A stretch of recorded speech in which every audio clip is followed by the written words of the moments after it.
Hello, Cleveland, and welcome back to another edition of the Dogland Podcast. I am your host, Jackson McCurry, and joining me on this episode is my co-host, Anthony Jokey. Anthony, what's going on, man? Boy, did I wake up to some fun stuff today. Today's my day off, and I slept a little bit later than I would like, but it's been a very, very fun day around here, I guess, and we're gonna really dive into all this nonsense.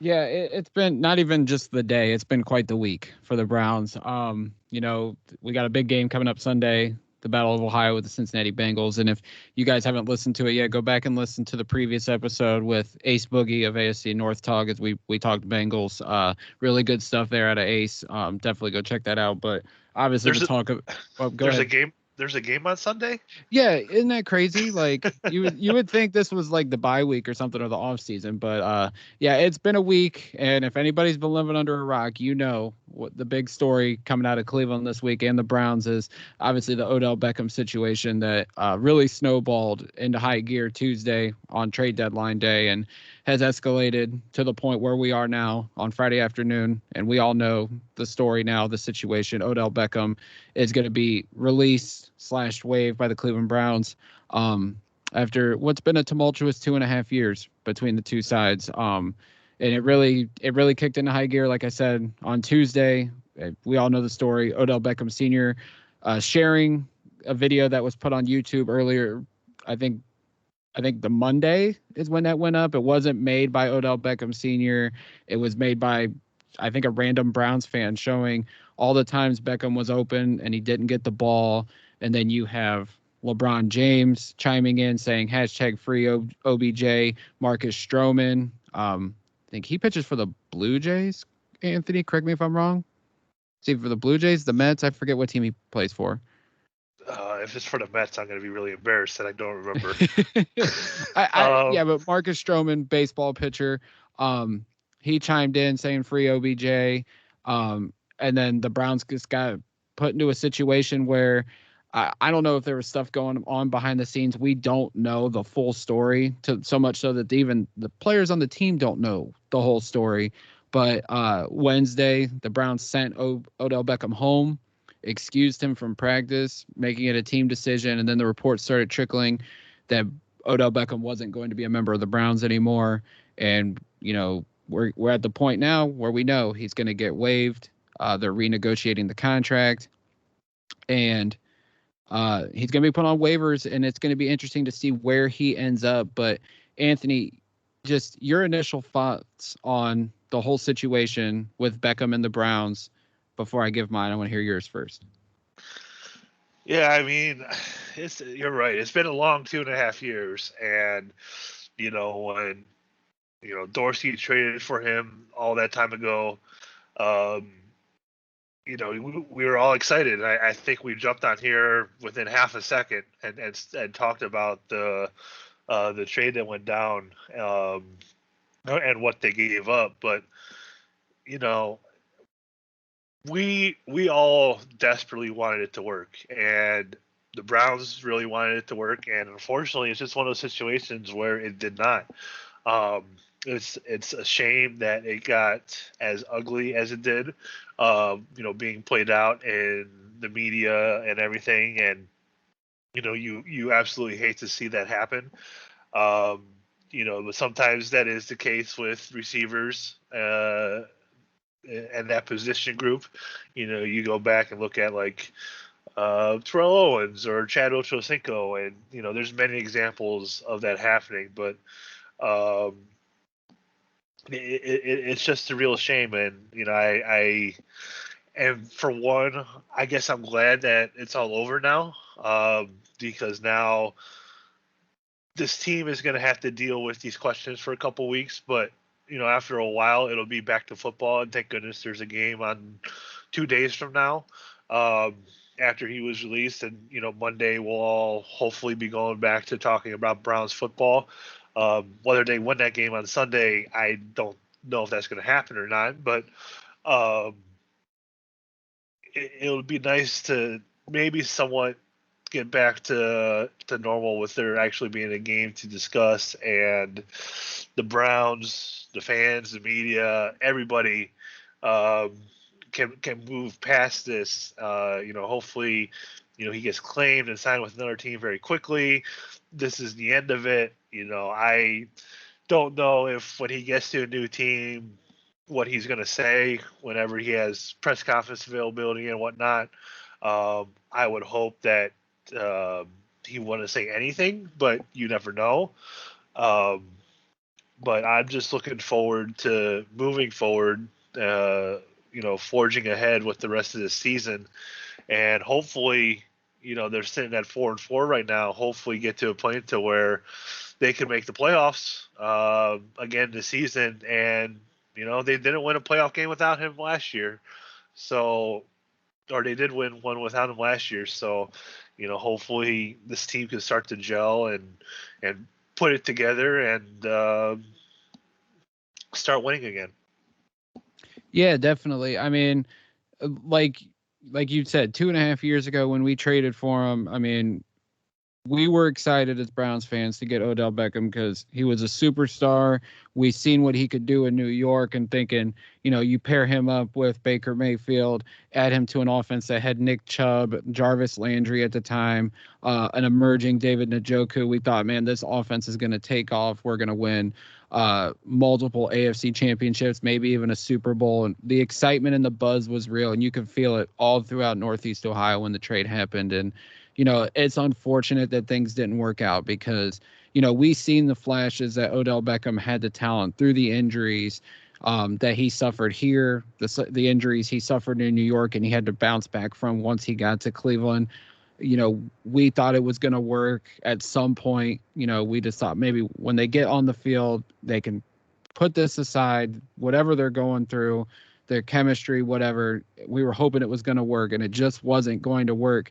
I was surprised at how everything happened so quickly, but now all the reports coming out, all the things we've heard, and it's like, they tried to make it work, but at the same time, it makes you wonder, did Odell Beckham ever want to be here? We know when he got in front of the camera, in front of the microphone, he said all the right things about how he was committed to Cleveland, how he wanted to win. It didn't matter to him when he got the ball and how much he got the ball, but it just seemed like the frustration finally got to him. And I don't know if it was him, if it was people in his ear, but something happened in the last couple of weeks or so, and he just finally, it boiled over and he finally wanted out.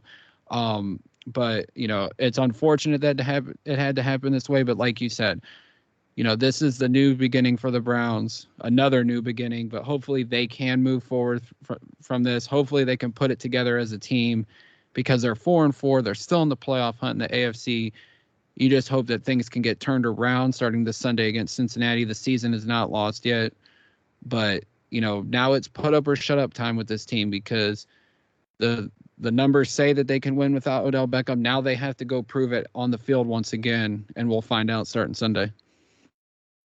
Yeah, the numbers look pretty good, and our John Costco, who I believe still works for PFF, put out these numbers on his Twitter account a couple days ago. But you just look at the difference with OBJ on the field versus off the field, and this is directly related to Baker Mayfield career splits. So without him on the field, he has a passing grade of 90.8. With him on the field, 69.9. Nice.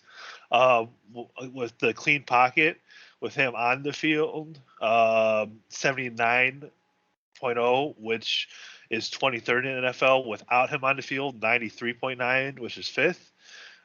Accuracy rate splits by ball location. Without him on the field, 62.7% accurate, which is 5th in the NFL. With him on the field, 58.2% accurate, which is 22nd among quarterbacks. So there's clearly a major difference with him on the field versus off the field statistically.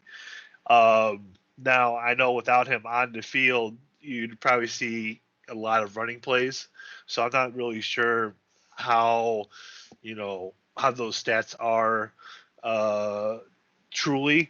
But, there was obviously that time last year where OBJ missed, most of the season with his horrific ACL injury that he suffered. So there was a significant time, and you thought this offense looked really good passing the ball. Peoples-Jones as a rookie last year did a really nice job.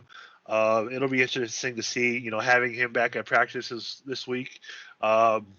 If he really starts to be the focus receiver wise, Jarvis Landry, I think feels like he has a lot to prove after the last couple games and some of the drops that he's had. You have guys like Rashard Higgins, who's always been reliable. You have the tight ends. I would really love to see them get David Njoku the ball a lot more. And so we'll seem like he's been the most consistent pass catcher for the Browns, which is crazy to think about, right, Jack? Because, just a couple years ago, he really struggled with drops, and it seemed like he couldn't catch the football without jumping in the air and whatnot. But he's really calmed down and has done a really nice job for the Browns on this team. So, look, there's certainly pieces around that they still have. It's not like they're short weapons now. You have a young guy in Anthony Schwartz who can stretch the field like an Odell Beckham can. So they're not losing like that player archetype on this team. So there's certainly the pieces around for this team to still succeed. And as long as this offense can put it together, which they really looked broken against the Pittsburgh Steelers, I think that if they can put it together, they'll be just fine this season. They still have 9 more games this year to do so. Yeah, without question. I mean, I know people are looking. The national media looks and says, "How can the Browns work without Odell Beckham?" Well, we saw it last year after the Cincinnati game, the final 9 games of the season. The people stepped up on this offense. Donovan Peoples-Jones, prime example, is saying people. People are worried about Jarvis Landry. Jarvis Landry's a pro's pro. I know Odell Beckham and him are best friends. They're like brothers, but I don't think Landry is going to change the way he plays. He's going to be a pro's pro. He's going to go out there and do his job. We mentioned Peoples-Jones, him coming back from the hamstring injury. I expect him. He's going to step into that number 1 receiver role, I think, because we know Landry's not a number 1 receiver. Higgins isn't a number 1 receiver. Peoples-Jones has that ability. I think he's going to step into that role, and hopefully, he can stay healthy, because we saw the flashes. The Arizona game, prime example of how great Peoples-Jones can be. We mentioned Higgins and Landry. I would expect Demetric Felton to take more of a role in the receiving room, even Anthony Schwartz. You mentioned the tight ends that we have, Hooper, Njoku, and Bryant, and of course our running backs, Chubb, Hunt, once he comes back from his injury, and Dearness Johnson. Like, the cupboard's not bare on offense with Odell Beckham going away. And I think this offense is going to get back to what it was when OBJ was out, and the first couple of weeks of this season when OBJ was still nursing his ACL injury. And I'm using quote marks because we're going to get to some of the reports that have come out in the last couple of days about OBJ. But the offense is definitely not bare. But when it comes down to it, it's all going to be on Baker Mayfield at this point. The numbers have said Baker Mayfield plays better without Odell Beckham, which we could talk about a little bit, because I feel like Odell Beckham played a factor into that as well, of why the numbers were skewed when he was on the field, when he was off the field. But Baker Mayfield now has to prove to everyone once again that he can be a top 10, maybe even a top 5 quarterback, because the pressure's on him now to succeed without Odell Beckham once again, and especially with a potential contract extension looming over his head. It's now resting on the shoulders of 6 once again to rally the troops and go out and try to resurrect this Browns season, which is starting to slide a little bit, but it's not completely gone for 2021. It's funny you use the term, put it on his shoulders while he still has a broken left shoulder. So, right. Yeah, it's really going to be an interesting last 9 games with him, and hopefully it's beyond that, as long as they can reach the playoffs. But there is a lot that he has to prove. He knows that. He's spoken about it. Um, there's certain expectations he sets for himself, and Stefanski does as well. I think with OBJ no longer here, there's going to be that extra added pressure for him to perform, not only from him on himself with the contract looming, but there's going to be that obvious pressure from the fans and the media, especially the national media. That likes to go hot take central with everything. So there's certainly going to be that pressure there. We briefly discussed, there's a lot of guys around him that can help ease that burden, and I think that the first thing that they need to do, Jack, is just get back to having the successful run game, because when that goes for him, he performs really well in a play action. They're able to get into a rhythm on offense, and hopefully, they had a really tough time, running against Pittsburgh, which is not always an easy thing to do regardless. But if they can get back to the running game against Cincinnati this week, I know we're still missing Hunt, but you do have Nick Chubb, who's still probably recovering from that injury that he suffered in his calf. But, as long as this team can get back to its core principles and run the football, run the play action, do everything else off of that, I think this offense will start to get back to what it was. I know there's a lot to prove from him or from Baker. So I just hope, Jack, that we get to the end of the season here and we see a regular steady improvement. I'm not looking to say after the game on Sunday if Baker deserves a contract or doesn't deserve a contract, because after one game, the takes are going to fly out around there, especially if he has a bad game offensively. So I just want to see this offense build some consistency, and I think that that's probably the most important thing right now, is to just get some more consistency in this offense and just build upon piece and play upon play each week, and just try to get better, because right now the offense has not been very good the last few weeks. Yeah, without question. You hit the nail on the head with everything with getting the offense back on track. The one thing that's come out the last couple of days is been talking about Odell Beckham freelancing. And Anthony, I would think any superstar wide receiver, especially ones with, the bit of an ego, the diva tendencies, will freelance to try to get themselves open to get the ball.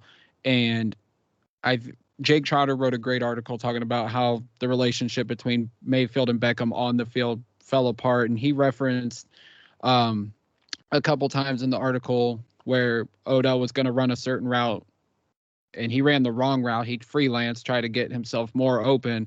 And the offense that the Browns run, which Aditi Kinkabala referenced, was about rhythm and timing.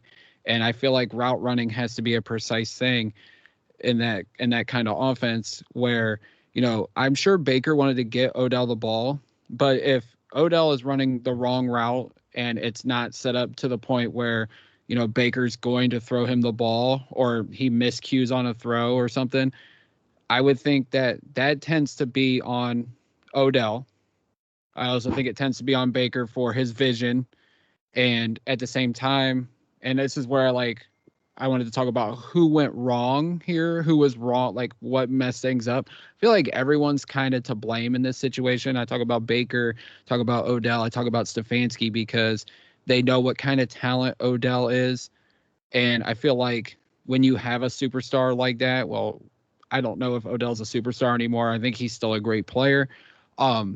Everybody kind of has to be on the same page, but at the same time, when you have Odell like that and we know he's going to freelance, because all the superstar receivers kind of admitted that they do freelance, they need to work through that and kind of adapt to that. I don't know if you agree or disagree, but Baker expects Odell to run one route and he doesn't run that route, then that's obviously going to be a misconnect. Their chemistry is not going to be there.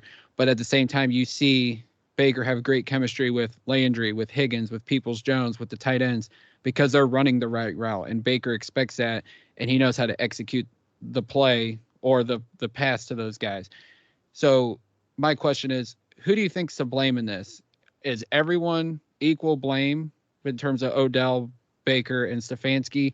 Or do you think more blame goes to Odell because of his freelancing, or more to Baker for not seeing him open more, or Stefanski for not adapting more of his offense to Odell's strengths? Because Stephon Diggs had this same issue in Minnesota, and that's why he ended up forcing his way out and getting traded to Buffalo. This is very difficult because the way I want to answer this answer is different than the actual answer. The way I want to answer this answer is that football is a team game and responsibility should fall equal upon everybody when things go right and when things go wrong. So I would love to sit here and blame, Stefanski, Baker, and Odell equally. That being said, I'll touch upon the freelancing first. So there's times when freelancing is necessary, and there's times when, quote, freelancing is in the play design. So, there's a lot of times where receivers will be given option routes to where they have to read the defense and find the zone to set down in and wait for the throw, or run a specific route based on the defense that they read. Whether it's running a post or running a 10-yard in based on what you see on the defense. So there's times where, quote, freelancing is written into the play design. That being said, I think that I can't say I've seen, and I don't watch the film every week. I don't sit here and watch every single play multiple times. Like Jake Burns and all those great film guys who do a tremendous job. So I can't sit here and say for 100% certain that OBJ was doing all this stuff on the side and whatnot. I value opinions of certain people. So if they say that he was doing too much extra and causing the plays to not succeed, then all right. While Baker is super accurate, there have been plenty of criticisms about his vision, and that I've definitely seen just from replays, and I've seen that from my seat in the stands as well. Just last week there was one play. I think he threw deep though, OBJ actually, and there was a guy directly in his line of sight to where he threw to OBJ that was underneath, probably about 10 yards out, who didn't have anybody within 10 yards from him. Those are the types of things where I would love to see Baker throw that route instead. So there's certainly fair criticisms, I think, with Baker about his vision.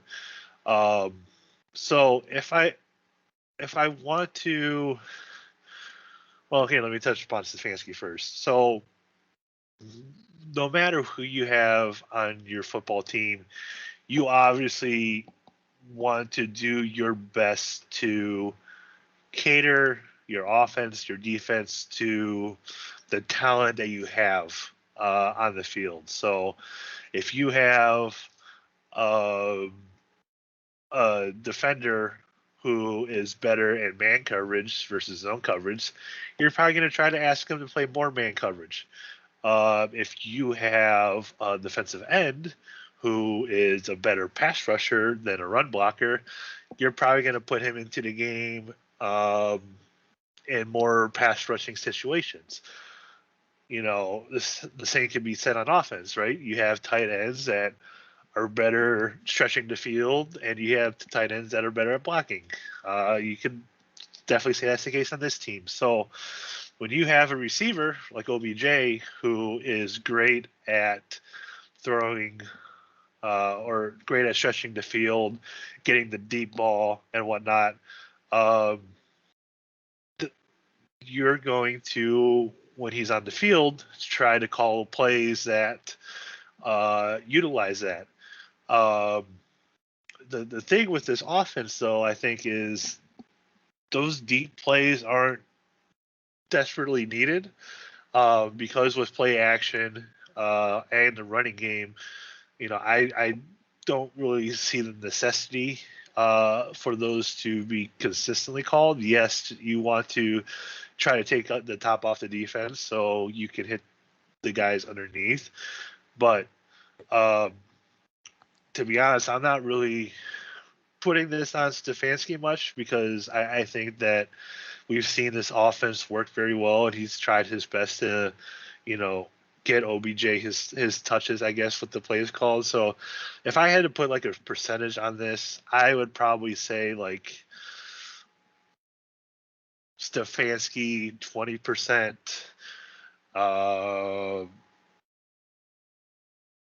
Baker at 35%, and OBJ at 45%. That's probably, hold on, that math isn't right. Yeah, no, that's right. Is it right? Yeah, I was doing it. Yeah. 45, 35, which is and 20. 80 and a 20. Yep. Okay. Yep, Math good. is right. All right. I am somewhat awake. So that's kind of where I would put it. I think that would be pretty fair. Yeah, I would agree right there. Like, I think Stefanski could do better, and he always said that he would do better. I think at the same time where, he says he'll do better, I think at the same time in his mind, and he's probably got a little bit of an ego because we all do, he's probably thinking this has worked, it's been effective. And I hope he's not thinking too much about it. He's thinking, well, I'm the coach of the year. I turn this team around. Like, we're going to keep doing what's working. So I would agree. Stefanski's not totally to blame. He could have been a little better. He did showcase Beckham at some points. The Dallas game immediately comes to mind because that was arguably Beckham's best game as a Brown in the 2.5 years he was here. Baker obviously could have been better. They could have worked on it more, but didn't, and that's okay. I mean, sometimes people just don't fit and they don't mesh well. Baker's strengths and Odell's strengths clearly didn't work together, and this is why we're at the point we're at today. I was trying to think. More stuff came out this week about Odell Beckham. Oh, go ahead. I want to add one more thing, like Baker and them working together. So it was very hard in the offseason, right? Because, this past offseason, you've heard the stories of like Baker hosting guys to work on stuff and whatnot. And, OBJ was, rehabbing from injury. Last offseason, you obviously had all the COVID stuff, so it wasn't exactly easy to do that either. I want to say the season before that, I did it before OBJ came to the Browns. He had an injury that he was rehabbing, so he really didn't join the team until training camp. No, the ankle injury was like a year or two before. Like, he came to Cleveland, I think, relatively healthy, but 2019 he did deal with the sports hernia. So okay, he's never been truly healthy here during his time in Cleveland. Yeah, except the first several games of last year. So, like, while Baker's had time in the offseason to work with these guys, receivers, he really hasn't had that opportunity with OBJ. So I think that played a lot into this as well. Can I interject real quick, though? Sure. That's on OBJ, though, too. 2019, we remember he didn't come to OTAs. We all kind of defended him and said, let him do his thing. He's still transitioning from New York to Cleveland. And then I think last year they worked together in the offseason. We know this summer they worked together in the offseason because Baker flew them all down to Texas. They had his little Camp Baker. And then before the season. Did he go down there with Yeah, rehabbing the ACL? Yeah, he was down there with Landry and Najoke. Like, everybody was down there. The only one that didn't go was Chubb. And then before the season started, Hooper, Landry, Beckham, and Baker went to Montana for Labor Day weekend, and they were working out together there too. So I just think, and like, from all accounts, their off the field relationship isn't bad, and it's just kind of, I think Odell got tired of on the field relationship and essentially just ghosted the organization, because up until today, he hadn't talked to Baker, hadn't talked to Stefanski. Andrew Berry revealed in his press conference that those two did talk over the last couple of days, but it just seems like Odell's frustration about not getting the ball, it just boiled over and got to the point where we're at today. I got you. Yeah, so it's equal blame. I mean, honestly. And then what I was going to, there's been stuff about trade requests that come out. Mary Kay reported that Odell requested trades multiple times since he got to Cleveland, including in the offseason. And this is the problem where I get to with Odell once again. He requested a trade in the offseason coming off an ACL injury, and his contract became nearly fully guaranteed because of the injury. So that even made it more difficult to trade. And then I would think, and we heard these rumors in the offseason about, Tampa wanting to get him. I'm sure other teams wanted to get him, but I think coming off the injury and the contract being nearly fully guaranteed, compensation was going to be low for Odell. And I feel like the Browns wanted to hold on to him. I can tell you that I got intel Friday morning from someone who was at Odell's youth camp a couple months back, and there was media there. He told me that Odell, his camp, his people that were there at the youth camp were talking about Odell getting out of Cleveland. And I think somebody had asked, well, is he going to be there for week one? Is he going to be available for week one versus the Chiefs? And one of Odell's people said, if he's even here by then. So I think it's clear that he was trying to force a trade out of Cleveland during the offseason all the way up to the start of the season. It just never happened because the Browns were holding on to him because his value was low. And I feel like they felt like if he starts playing good, his value will go back up. But it obviously never came to be because of the on-the-field chemistry issues and everything. So, there's even more stuff coming out, and I'm sure there will be more in the days and weeks about Odell's mindset, why he did what he did this week through his father and through other people. But it just seems like Anthony, even though he always said that he liked being in Cleveland, liked being with Baker and Landry and everybody, it just makes me think his heart was never fully committed to playing with the Cleveland Browns and being a part of Cleveland, Ohio. Yeah. When you hear that kind of stuff, your thoughts obviously gravitate towards that. And, if he requested that trade, obviously, he's able to and whatnot. And I'm sure the Browns tried to explore options. We heard that a couple of days ago that they talked to the Saints trying to get something done before the deadline. They just couldn't figure anything out. I'm not sure what you really would have got for him. If they tried to trade him in the offseason while he was rehabbing and whatnot. So I know they were never going to recoup the compensation that they used to get him. They were never going to get that in return. So, whether it's going to be like a 5th round pick or whatnot, obviously, there'd be some kind of criticism for that. But the reality is, just based on the injuries and him rehabbing and his contract, which, pretty much almost made him untradeable. I think the Browns' hands were tied other than just outright releasing him. And I would think they didn't want to do that, and unfortunately, it got to that point today. But um, I just think that with all those different factors, the injury, his contract, and everything, it just made him very difficult to even try to trade, and ultimately they had to resort to just releasing him.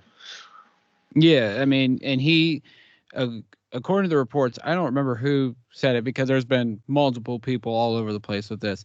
He it was either him or his representation text the team Sunday night after the Pittsburgh game asking for a trade. They had a brief discussion, according to the reports today, with the Saints, but there was no offer ever made. Nothing ever came to be. Um, and then after the trade deadline came and went, he asked for his release then. So it was just like, I think he pushed for a trade and just tried to get out, but I feel like at the same time the Browns weren't just going to give him away. I feel like they thought that they could boost his value back up and perhaps trade him this coming off season, but it obviously was never going to be because A, he wasn't getting the ball, B, when he got the ball, he either dropped it or wasn't doing much damage with the football like he had before. So I mean, he forced his way out. It is what it is at this point. Like we said, the Browns just need to move forward from this. That's what Stefanski said today in his press conference. And I think all the players alluded to that as well, that they're trying to move forward while they still love Odell, loved him as a teammate and a person. I think they know that they got to move forward from this point because the season is going on and there's 9 games to go and they have to push forward and try to rally the troops and try to get back to their winning ways. And not just the Browns, but the fans and the media and everybody just and OBJ and Baker, everybody needs to move forward. Put this in the past, and you guys still have 9 games left this season. And if you want to discuss the receiver room in the offseason, that is more than fine. But we need to put this past us and focus on these last 9 games and get back to making the playoffs this year. Without a doubt. The last OBJ thing we'll talk about, which, I mean, we'll talk about it next week when we finally figure out what team he's going to go to. But since he is going on waivers, there is the waiver order. And, I mean, we will talk about the potential landing spots for him. The waiver order goes by best or the worst record, essentially the draft order right now. So Detroit, Miami, Houston, Jacksonville, and the Jets are the top 5 teams. Anthony, when you look at potential landing spots for Odell Beckham, what teams do you think would be the best landing spots for him if he gets to the bottom of the waiver order, like with the contending teams, like the top teams in the league? Looking at this list, there's a lot of places I think that he can go to. Unfortunately, there's some in the AFC that I would hate to see him go to. But just kind of going down this list, I could totally see a reunion in New York. I know, he obviously liked being there, and he signed that contract extension. I'm not sure whether it be the Jets or Giants. They're both not very good right now. Philadelphia is interesting, just based on they don't exactly have a great receiving core there. And, they could maybe try to stick it to the Giants a little bit if they were to claim him. Seattle is an intriguing team. They've been dealing with the Russell Wilson injury. I know they have 2 good receivers already. But, Pete Carroll is one that has never shied away from taking on, questionable personalities.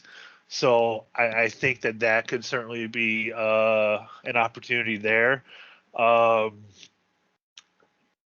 Francisco has certainly underachieved this season a little bit. So they've been dealing with injuries at the quarterback position, and they're making the transition from Jimmy G to Trey Lance at some point whenever both of them are healthy. I can see that. The Colts, I'm not sure. They're kind of hanging around the middle of the pack this year. The Patriots are certainly an interesting opportunity. Uh, hold on. Obviously Belichick, Pete Carroll, they've never really shied away if they think that they could get something out of a player. Um, Kansas City, it'd be funny if they claimed him and then cut Josh Gordon to replace him. The Chargers, um, Mike that Williams is a free agent after this year. I know you yep, mentioned that before we recorded. yep. So, maybe that could work out there. Herbert is definitely uh, a young and ascending quarterback. I'm going to skip over the next few teams because that's like a nightmare with it being the Well, Steelers and Bengals. Cincinnati doesn't need him. No, As crazy as that sounds. I know. I mean, their receiving group is absolutely tremendous. They've done a really good job in investing in that. New Orleans, who tried to trade for him, if he got down that far, I don't think they wouldn't claim him since they tried to trade for him. If he thought Baker Mayfield was bad for him, Trevor Siemian and Taysom Hill, I'm just saying that's just not. Yeah. Tampa Bay, they already have Antonio Brown.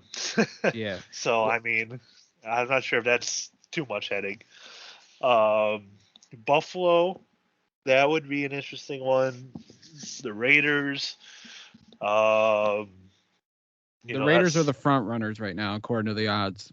I mean, yeah. Obviously what happened this week with Henry Ruggs, they need a number one receiver now. And they cleared some cap space today by reworking a deal. So I think the Raiders could be the front runner if he clears waivers, but we'll see. Well, even if he doesn't clear waivers, I mean, they could claim him. Yeah. Dallas, I don't know. Green Bay, I could see. Yes. I mean, that's been the long rumor forever. I could definitely see that one. The Rams, I'm skipping the Ravens again because no. Maybe. Sorry, I'm trying not to sneeze over here. You're good. The Rams, maybe. Tennessee, I don't know. Arizona, I don't think they have a need for a receiver based on what they have over there. But you never know. So, I mean, there's at least a half dozen teams that say that definitely need a receiver. There's another half dozen more that where I think it would be a decent fit. So, somebody's going to claim him, I think. I'm not sure who it is going to be. But I think when the waiver wire comes around and that is ended, I'm pretty sure there's going to be a team that claims him, and he's not going to be a free agent. Yeah, I think like the perception, the top insiders, Schefter and Rappaport said because the Browns are reworking the contract, converting some of his base into a signing bonus to lower the cap hit. The expectation is he will be claimed once he's officially waived. I mean, we went through all the teams, but like the Raiders, the Saints, the Packers, they make sense. Kansas City makes sense. If he somehow clears waivers, though, I think the Rams and the Bucks would be the top two front runners because if you're Odell, why not go for the Super Bowl, which you've never got in your 7-8 year NFL career? Brady and Beckham have always wanted to play together. There's that photo going around where Odell hands Brady cleats and you see Baker looking over his shoulder and you just see like they said this is the point where the relationship got rocky on the field. So I could totally see Odell going to Tampa, even though they have Antonio Brown, Chris Godwin, Mike Evans, Rob Gronkowski. I can totally see that transpiring. And then the Rams, obviously, they're going for it. They got Stafford, they got Kupp, Robert Woods, and then what they added on defense, adding Von Miller this week. And he goes to LA. He can hang out with LeBron then. And obviously, Odell is such a transcendent figure where Hollywood was made for him. He was made for Hollywood. Like I could see those happening if he somehow clears waivers, but I fully expect someone to pick him up once he hits the waiver wire. Yeah, I'm not sure who's going to claim him, but I think there's no way he hits being a free agent. by the end of this.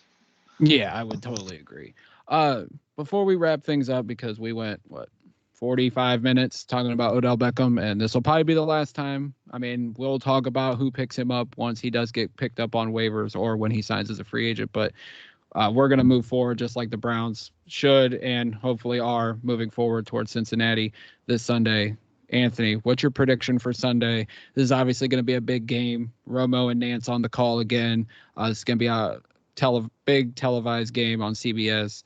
It's going to be a must-win for the Browns, a must-win for the Bengals as they bounce back after a loss from the Jets last week.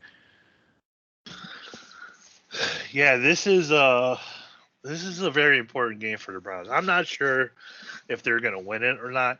I'm kind of leaning towards no, but I think we're really going to find out what kind of team this is, especially with all the turmoil this week. If they come out and play an extremely competitive game and lose a close one, I think that's going to bode well for the rest of the season. I think if they come out and completely lay an egg, I think the rest of the season isn't going to go well. I think you're really going to find out what the rest of the year is going to be like just based on this game, with everything that's gone on this week and whatnot. I know they're getting a little bit healthier, so that'll definitely help. With Peoples-Jones being back at practice, Denzel Ward being back at practice, Jadeveon Clowney looks like he's getting healthier. I think that'll definitely go a long way. Competing in this game. But Jack, I just think at the end of it, you're going to be able to tell a lot about who this football team really is. And I know their backs are kind of against the wall now, and they've really embraced the underdog role in the past, and I think that's when they play their best. And there's certainly going to be one, I think, now the rest of the year, based on how things are gone. I know they're sitting right now in the bottom of the AFC North, so they obviously have a lot to prove, and you're really going to find out what this team is really made of on Sunday, one way or the other. Yeah, without question. What do you have a prediction for Sunday? All that being said, I don't know if they're going to be able to handle Joe Burrow. I know if you start to hit him, you could do some things, but Jamar Chase has been wonderful for them. Joe Mixon has always been decent. The other receivers that they have are good. I don't know if this defense can contain them right now. I mean, you've seen how much they've struggled against mobile quarterbacks this year. Joe Burrow is definitely mobile. So I think that this defense is going to have a hard time containing the Bengals. So I don't know what the Browns offense is going to do this week. That's obviously the $1 million question with everything that's gone on. So I'm not sure. Do you know what the point spread is on this one? Off the top of your head? I think it was still 3.5. Really? Yeah. Huh. That's interesting. I am going to say the Cincinnati Bengals 34 and the Browns 24. And that's kind of where my feeling is right now for Sunday. It's actually 2.5, so it has gone down a point. I'm with you. Like, I'm anxious to see how they come out and perform on Sunday. It's obviously good getting some pieces back. Takk McKinley was back practicing this week. You mentioned Peoples-Jones and Ward, so those are key pieces going forward. Anxious to see how Blake Hant's got all the reps at right tackle. Obviously, Conklin's out the next couple weeks at least with the dislocated elbow. So interested to see how Hant's and the offensive line performs against a revamped Bengals defensive front that's been really good so far this season. But like you, I'm anxious to see how the team comes out. Hopefully they have rallied together. They come out, play inspired football. Hopefully we do see the good Baker this week and you see all the other wide receivers and skill players step up and have a big game.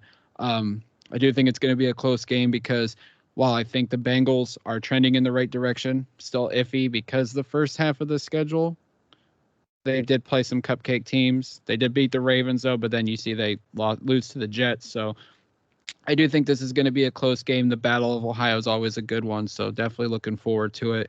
I'm going to pick the Bengals as well. I'm going to say 33-30. I think it's going to be a close game. It's going to be a fun game, but the Bengals beat the Browns. But I do think it's close, and hopefully we see the good Browns, and they come back and play some inspired football this Sunday. They're going to have to. And I think early on you'll see it. I just don't know if they have the ability to stop the Bengals right now on offense and then have the point because the offense has looked so bad to keep up with how good the Bengals offense is. Yeah, without question. I mean, it's going to be a test with, Jamar Chase and obviously Higgins and Boyd and Uzama. And then, of course, you can't forget Joe Mixon, who is definitely one of the top talented backs in the league. So, and Joe Burrow's no slouch at quarterback either. He's definitely looking like the real deal. So we'll see how it shakes out on Sunday. We'll be back to do post game either Sunday night or Monday, just depending on how our schedules correlate and everything. But as always, you guys can follow me on Twitter at JackMcCurry08, Anthony at Anthony Jokey. Jokey is Joki, of course, and the Dogland at the Dogland, where we will tweet stuff out, Sunday morning during the game and actives, and all that jazz. So as always, until next time, as we get on out of here, go Browns.